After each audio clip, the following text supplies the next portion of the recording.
Israel ने Iran के ऊपर अटैक तो कर दिया, लेकिन इसका नतीजा कितना खतरनाक हो सकता है इस बात को देखना होगा।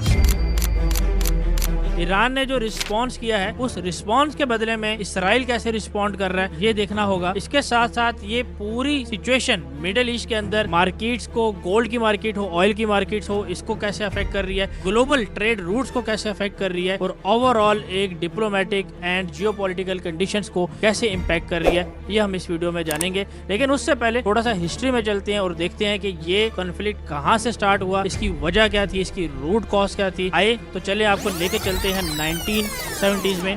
1979 में इस्लामिक रेवोल्यूशन डिक्लेयर की जाती है ईरान में और उस वक्त के जो लीडर हैं मोहम्मद रजा शाह पहलवी, उनकी हुकूमत को गिराया जाता है और आयतुल्लाह खुमैनी उनकी जगह लेते हैं। इससे पहले 1943 में 60s में आयतुल्लाह खुमैनी की तरफ से काफी क्रिटिसाइज किया जाता था मोहम्मद रजा शाह पहलवी को, क्योंकि वो काफी वेस्ट के करीब थे। लेकिन जैसे ही आयतुल्लाह खुमैनी ने उनकी जगह ली तो सारा स्टांस तब्दील हो गया। फॉर एग्जाम्पल वेस्ट के अगेंस्ट पॉलिसी आ गई, इस्लामिक रूल, इस्लामिक शरिया को नाफिज किया गया और एंटी इसराइल पॉलिसीज को अडॉप्ट किया गया। ईरान की इन्हीं पॉलिसीज की वजह से इसराइल की एग्जिस्टेंस खतरे में पड़ी और यही वो वक्त है जब Iran versus Israel conflict start होता है।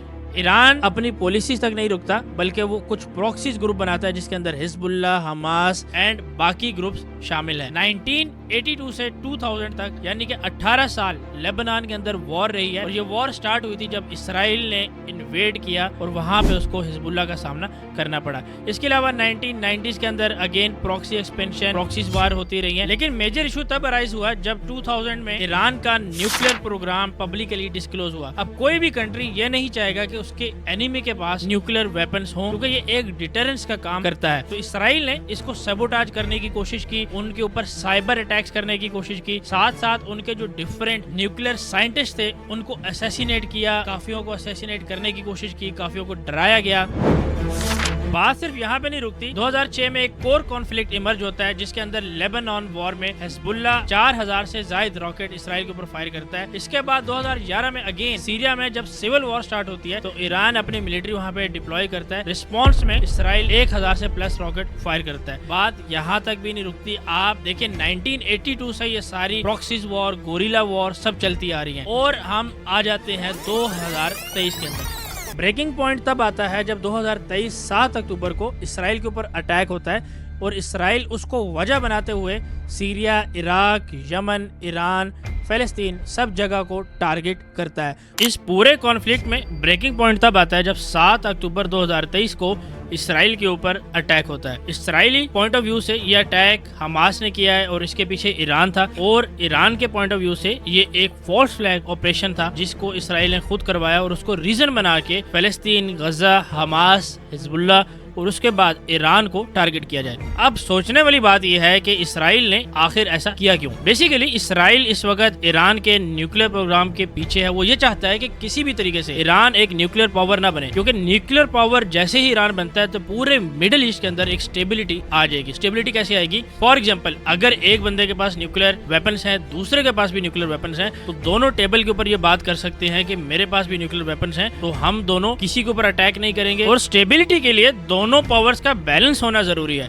यहाँ पे ना सिर्फ इसराइल बल्कि वेस्टर्न पावर्स और अमेरिका भी ये नहीं चाहते कि ईरान के पास न्यूक्लियर वेपन्स हों। इसीलिए जब ट्रंप ने ऑफिस संभाला तो ईरान को रिक्वेस्ट की गई, थ्रेटन किया गया और डिप्लोमेटिक रूट्स भी अपनाए गए। फॉर एग्जाम्पल सऊदी किंग की तरफ से एक लेटर ईरान के लीडर को जाता है और उसमें यह बताया जाता है कि आप अपना ये न्यूक्लियर प्रोजेक्ट टर्मिनेट कर दें, इसको डिसमेंटल कर दें, लेकिन ईरान उसको रिजेक्ट कर देता है। उसके बाद B-2 बॉम्बर्स उनको लाया जाता है और वहां से थ्रेटन किया जाता है, जिसके बाद कुछ बाकी रीजनल पावर्स जैसे कि कतर, कुवैत, ओमान ये बीच में आती हैं और यहाँ पे एक मेडिएटर का रोल प्ले करती हैं। फाइनली ओमान के अंदर मीटिंग सेट होती है कि ईरान की साइड से एंड यूएस दोनों की साइड पे कुछ पार्टीज आएंगी, वहां पे बात करेंगी कैसे इस चीज को देखना है, कैसे इस चीज को नेगोशिएट करना है। लेकिन after first meeting and after second meeting 15 जून यानी कि संडे वाले दिन ये तीसरी मीटिंग ओमान के अंदर होनी थी, जिसके होने से पहले ही ईरान के ऊपर इसराइल ने प्रीएम्प्टिव स्ट्राइक कर दिया है, सरप्राइज अटैक किया है और इस अटैक के नतीजे में ईरान के न्यूक्लियर साइंटिस्ट, उनके कमांडर्स वो असैसिनेट कर दिए गए हैं। यहाँ पे ईरान का कहना यह है कि हमें ट्रैप किया गया है और ऑल्दो ये सरप्राइज अटैक जरूर जरूर था, लेकिन यहाँ पे काफी सक्सेसफुल ऑपरेशन इसराइल की तरफ से किया गया है। इस अटैक में ईरान के कमांडर्स एंड न्यूक्लियर साइंटिस्ट को टारगेट किया गया। ईरान का कहना यहाँ पे यह है कि हमारे साथ धोखा हुआ है, हमें ट्रैप किया गया है। एक साइड पे नेगोशिएशंस की बात हो रही थी और दूसरी साइड के ऊपर हमारे ऊपर pre-emptive strikes and surprise attack किया गया है। इसराइल की तरफ से यहाँ पे 200 प्लस एयरक्राफ्ट जिन्होंने 100 प्लस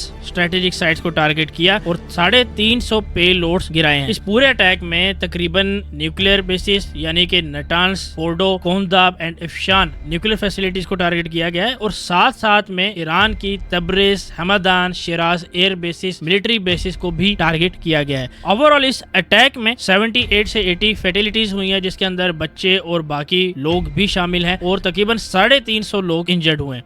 इसराइल के इस अटैक के बाद ईरान इमीडिएटली रिस्पॉन्ड करता है, जिसके अंदर 100 प्लस ड्रोन्स, 150 से 200 बैलिस्टिक मिसाइल इसराइल की तरफ फायर किए जाते हैं एंड 14 जून को 6 wave of ballistic missiles Israel की तरफ फायर की जाती है, जिसके अंदर टेल अवीव डिस्ट्रिक्ट, गैली डिस्ट्रिक्ट, बैट यम डिस्ट्रिक्ट और ऑलमोस्ट 20 बैलिस्टिक मिसाइल जहाँ पे डायरेक्ट हिट होते हैं। इसराइल की तरफ से 60 से 100 लोग इंजर्ड होते हैं और ऑलमोस्ट 30 से 40 डेथ टोल बताया जा रहा है। ईरान के इस एक्शन के अगेंस्ट इसराइल दोबारा रिस्पॉन्ड करता है और ईरान के again military targets, energy infrastructures, defence sector headquarter, साथ साथ में ऑयल एंड गैस सेक्टर जो कि काफी ज्यादा इंपॉर्टेंट है, उसको हिट किया जाता है। ईरान की ऑयल एंड गैस इंफ्रास्ट्रक्चर को हिट करना मतलब अमेरिका को वॉर में इन्वॉल्व करना है और ये बात इसराइल को अच्छे तरीके से पता है कि वो ईरान को अकेले नहीं हरा सकता और इसकी रीजन सिंपल है। ईरान इसराइल से 10 गुना ज्यादा बड़ा है, उनकी मिलिट्री इसराइल से ज्यादा स्ट्रॉन्ग है, उनके पास मिसाइल्स का स्टॉक पाइल इसराइल से ज्यादा है और उनके पास इतनी कैपेबिलिटी नहीं है कि वो कुछ न्यूक्लियर बेसिस ईरान की डिस्ट्रॉय या एलिमिनेट कर सके। एनीवे, इस पूरी सिचुएशन के बाद ओमान की तरफ से भी एक स्टेटमेंट आती है कि जो मीटिंग 15 जून को होनी थी वो अब नहीं होगी। 15 जून को अगेन ईरान इसराइल के ऊपर अटैक करता है, जिसके अंदर जेरूशलेम, टेल अवीव, हैफिया, बैट यम ये सिटीज को डायरेक्ट टारगेट किया जाता है और इसके अंदर 500 तक इंजरीज बताई जा रही हैं और साथ साथ में यहाँ पे इसराइल की न्यूक्लियर फैसिलिटी को भी टारगेट किया जाता है और वहाँ पे भी काफी सीरियस डैमेज की जाती है।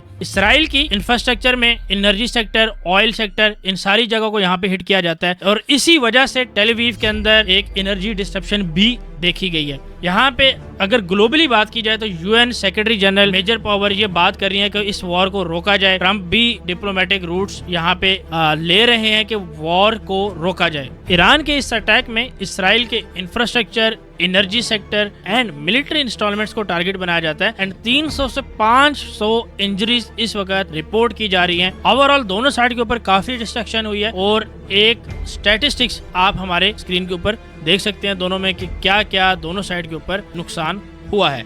इसराइल इस वक्त अमेरिका से मदद मांगने के बारे में सोच रहा है और वहीं पे ईरान इस वक्त स्टेट ऑफ हॉर्मुज़ को क्लोज करने के बारे में सोच रहा है। ये वही जगह है जहां से 20 से 25% ग्लोबली ऑयल सप्लाई होता है और ऑयल इंडस्ट्रियल सेक्टर में, मैन्युफैक्चरिंग में बहुत मेन कंपोनेंट है और यही वो फैक्टर है जो इकोनॉमी के अंदर काफी ज्यादा कंट्रीब्यूट करता है। सिंस हमने ऑयल की बात की है, ऑयल को अगर हम अपने चार्ट के ऊपर देखें तो ऑयल यहाँ पे एक बहुत बड़ी रेंज को तोड़ के ऊपर गया है और उसके बाद एक छोटे टाइम फ्रेम के अंदर एक और रेंज को तोड़कर एक अच्छा इसने ब्रेकआउट दिया है और ऑयल अभी इस वक्त $72.73 के पास इसने क्लोजिंग की है।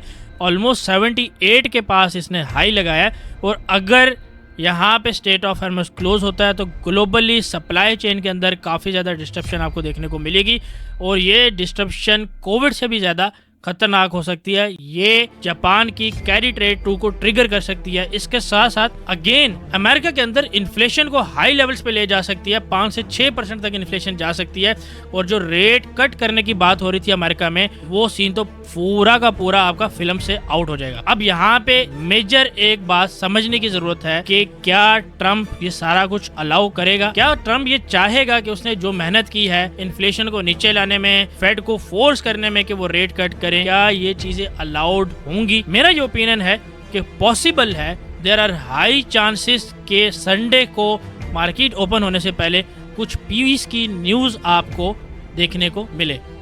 जो रेट कट की बात अमेरिका में हो रही थी वो सीन तो पूरा का पूरा फिल्म से आउट हो जाएगा। यहाँ पे ना सिर्फ अमेरिका बल्कि चाइना भी काफ़ी ज़्यादा ईरान के ऑयल पे डिपेंड करता है, बल्कि चाइना एंड अमेरिका के साथ साथ इंडिया भी काफ़ी ज़्यादा ईरान के ऑयल के ऊपर डिपेंड करता है। अब मेरा क्वेश्चन ये है कि क्या ये सब कुछ होने दिया जाएगा या मंडे को मार्केट ओपन होने से पहले एक पीस डील अनाउंस कर दी जाएगी? कमेंट सेक्शन में ज़रूर बताएं।